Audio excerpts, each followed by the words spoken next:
একজন ভাই প্রশ্ন করেছেন, ভ্যালেন্টাইন্স ডে 14 ফেব্রুয়ারি ভালোবাসা দিবসের ভয়ঙ্কর ইতিহাস কি? ভ্যালেন্টাইন্স ডে তথা বিশ্ব ভালোবাসা দিবস সম্পর্কে জানার পূর্বে ভূমিকা স্বরূপ কোরআন ও হাদিস থেকে কিছু আলোচনা না করলেই নয়। তা হলো আল্লাহ রাব্বুল আলামিন সূরা বাকারার 165 নম্বর আয়াতের ভিতরে বলেন, ওমিনান নাসি মান ইয়াত্তাখিযু মিন দুনিল্লাহি আনদাদান ইউহিব্বুনাহুম কাহুব্বিল্লাহ ওয়াল্লাযীনা আমানু আশাদ্দু হুব্বান লিল্লাহ। আয়াতের অনুবাদ হলো, মানুষের মধ্য থেকে কিছু মানুষ আল্লাহ রাব্বুল আলামিনকে বাদ দিয়ে অন্যদেরকে এমনভাবে শরীক সাব্যস্ত করে, আল্লাহকে মানুষ যেই পরিমাণ ভালোবাসে তাদেরকেও তারা সেই পরিমাণ ভালোবাসে। এরপর আল্লাহ তাআলা বলেন, তবে যারা ঈমানদার ওদের তুলনায় ঈমানদারদের ভালোবাসা অনেক গুণ বেশি। সহিহ বুখারীর বর্ণনা, হযরত আনাস ইবনে মালিক রাদিয়াল্লাহু তাআলা আনহু থেকে বর্ণিত, তিনি বলেন, পয়গম্বর জনাবে মুহাম্মদুর রাসূলুল্লাহ সাল্লাল্লাহু আলাইহি ওয়াসাল্লাম বলেছেন, লা ইউমিনু আহাদুকুম হাত্তা আকুনা আহাব্বা ইলাইহি মিন ওয়ালিদিহি ওয়া ওয়ালাদিহি ওয়ান নাসি আজমাইন। তোমাদের মধ্য থেকে কেউ ওই সময় পর্যন্ত পরিপূর্ণ ঈমানদার হতে পারবে না যতক্ষণ পর্যন্ত এই মানুষের নিকট আমি পয়গম্বর, তার পিতামাতা, আত্মীয় স্বজন, ছেলে সন্তান, ধনসম্পদ, এমনকি নিজের চাইতে বেশি প্রিয় না হব, ততক্ষণ পর্যন্ত ঈমানদার পরিপূর্ণ ঈমানদার হতে পারবে না। এই আয়াত হাদিস থেকে 4টা বিষয় প্রতীয়মান হয়। 1 নম্বর, কে কাকে ভালোবাসবে। 2 নম্বর, কতটুকু ভালোবাসবে। 3 নম্বর, কি কারণে ভালোবাসবে। 4 নম্বর, ভালোবাসার মূলত দাবিদার কে।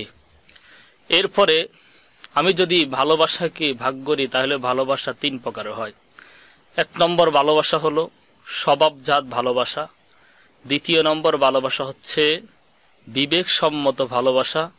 3 নম্বর ভালোবাসা হচ্ছে পঞ্চ ইন্দ্রিয় সুখজনিত ভালোবাসা। এই ভালোবাসার ব্যাখ্যা বোঝার পূর্বে কোরআন হাদিস থেকে আরেকটু আলোচনা করা দরকার।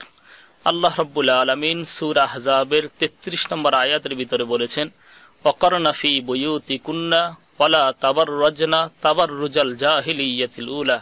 হে নারী জাতিরা, তোমরা তোমাদের ঘরে অভ্যন্তরে অবস্থান করো, জাহিলিয়াতের যুগের নারীদের মতো নিজেদের রূপ প্রদর্শন করিও না।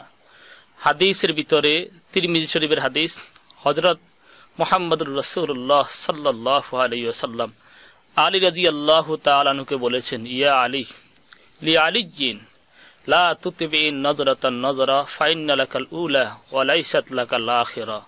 হে আলী, যদিও তোমার প্রথম নজর বৈধ হয় তবে দ্বিতীয় নজর বৈধ নয়। হাদিসের ব্যাখ্যা এইভাবে বলা যায়, কোন নারীর প্রতি যদি কোনো পুরুষের প্রথম অজানা সত্ত্বে হঠাৎ দৃষ্টি পড়ে যায় তাহলে সাথে সাথে তার দৃষ্টিকে অবনত করতে হবে, ফিরিয়ে আনতে হবে। দ্বিতীয়বার ইচ্ছাকৃতভাবে তার দিকে তাকানো জায়েজ নাই। আরেকটা হাদিসের ভিতরে আল্লাহর হাবিব জনাবে মুহাম্মদুর রাসূলুল্লাহ সাল্লাল্লাহু আলাইহি সাল্লাম বলেছেন, লিকুল্লি ইবনি আদম হাজ্জাহু মিনাজ জিনা ফাল আইনানে তাজনিয়ানে ওয়া জিনাহুমা নজর ওয়াল ইয়াদানে তাজনিয়ানে ওয়া জিনাহুমাল বাতশ।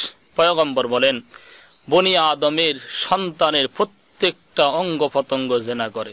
রাসূল ব্যাখ্যা করে বলেছেন, 2টা চোখ জিনা করে, আর চোখের জিনা হলো দেখা। 2টা হাতের মাধ্যমে জিনা হয়, হাতের জিনা হলো পরনারীকে স্পষ্ট করা।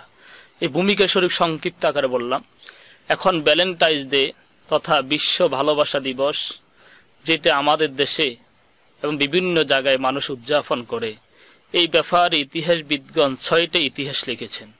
তার মধ্য থেকে আমি উল্লেখযোগ্য 2টা ইতিহাস বলবো। 1 নম্বর ইতিহাস এবং 6 নম্বর ইতিহাস। 1 নম্বর ইতিহাস এইভাবে বলা যায়, সেন্ট ভ্যালেন্টাইন নামে একজন ব্যক্তি ছিলেন। তিনি খ্রিস্টান ধর্ম প্রচারক ছিলেন। ওই সময় ইতালির বাদশাহ, রোম সম্রাট, তিনি ছিলেন মুশরিক, মূর্তি পূজারী। এই খ্রিস্টান ধর্ম প্রচারক সেন্ট ভ্যালেন্টাইন যখন তার খ্রিস্টান ধর্ম প্রচার করতে শুরু করে, তখন ওই রোম সম্রাট তাকে বারবার নিষেধ করে। তারপরেও তিনি নিষেধ শুনলেন না। পরবর্তীতে ওই রোম সম্রাট তাকে গ্রেপ্তার করে গ্রেপ্তার করার পরে বিভিন্নভাবে বোঝানো হয়। তারপরে খ্রিস্টান পাদ্রী তার নিজের আপন অবস্থান থেকে ফিরে আসেন নাই। পরবর্তীতে যিনি রোম সম্রাট ছিলেন তার নাম ইতিহাসের পাতায় লেখা হয় দ্বিতীয় ক্লডিয়াস। এই দ্বিতীয় ক্লডিয়াস 14 ফেব্রুয়ারি 270 সালে তাকে মৃত্যুদণ্ড দেয়। এটা হলো প্রথম ইতিহাস। আর দ্বিতীয় ইতিহাস যেটা বা 6 নম্বর ইতিহাস যেটা উইকিপিডিয়ার তথ্য মতো জানা যায়, সেটা হলো এই খ্রিস্টান ধর্ম প্রচারক, তিনি ধর্ম প্রচার করতেই থাকেন। তার স্বভাবজাত খুব ভালো ছিল এবং খ্রিস্টান ধর্ম সম্পর্কে তার জ্ঞান অগাধ ছিল। সাথে সাথে তিনি উল্লেখযোগ্য একজন ভালো মানের ডাক্তারও ছিলেন। তখন রোম সম্রাট দ্বিতীয় ক্লডিয়াস তাকে গ্রেপ্তার করে। গ্রেপ্তার করার পর যিনি জেলখানায় পাহারাদার ছিলেন তার একটা মেয়ে ছিল অন্ধ। এ ডাক্তার তাকে চিকিৎসা করার পরে তিনি পরিপূর্ণ সুস্থ হন। এই কথাটা যখন চতুর্দিকে প্রকাশ হয় তখন দিন দিন তার রক্তবিন্দু বাড়তে থাকে। এই হিংসাত্মক মনোভাব নিয়ে দ্বিতীয় ক্লডিয়াস রোম সম্রাট তাকে 14 ফেব্রুয়ারি 269 সালে হত্যা করে। কিন্তু এখন এই দিবসটা প্রচলিত হয়নি। এই দিবসটা শুরু হয়েছে এরপরে তার ভালোবাসায় কেন্দ্র করে তথা সেন্ট ভ্যালেন্টাইন এই ব্যক্তিকে কেন্দ্র করে 496 সালে সেন্ট জেলসিউ এই দিবসটা শুরু করে। 496 সাল থেকে এটা শুরু হয়। আর আমাদের বাংলাদেশে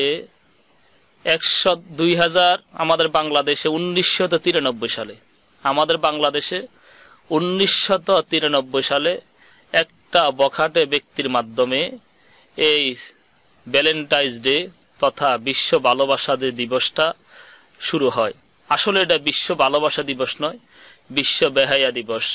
ভালোবাসা এই বিষয়কে সমর্থন করে না। ভালোবাসা হবে 3 ধরনের।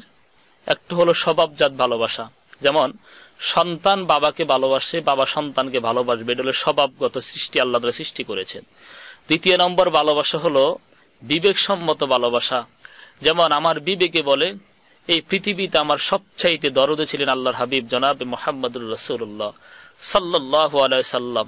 বিবেকসম্মত ভালোবাসবে আল্লাহ রসুলকে। আল্লাহ রসুলকে ভালোবাসতে বাসতে এক সময় এই বিবেকসম্মত ভালোবাসাটা স্বভাবজাত ভালোবাসায় পরিণত হবে। আর তৃতীয় নম্বর হলো পঞ্চ ইন্দ্রিয় সুখজনিত ভালোবাসা। ইসলামের পন্থায় অনুযায়ী, ইসলামের শরীয়ত সম্মত অনুযায়ী একটা ছেলে একটা মেয়েকে সাক্ষী সাপেক্ষে শর্ত অনুযায়ী বিবাহ করবে। এটা হলো পঞ্চ ইন্দ্রিয় সুখজনিত ভালোবাসা। এই 3টা ভালোবাসা ছাড়া ইসলামে 4র্থ নাম্বার কোনো ভালোবাসাকে প্রমোট করে না। মহান আল্লাহ রাব্বুল আলামিন আমাদের বাংলাদেশের সকল নরনারীদেরকে, যুবক যুবতীদেরকে এই ভ্যালেন্টাইন্স ডে তথা বিশ্ব বেহায়াপনা ভালোবাসা থেকে বিরত থাকবার তৌফিক দান করে।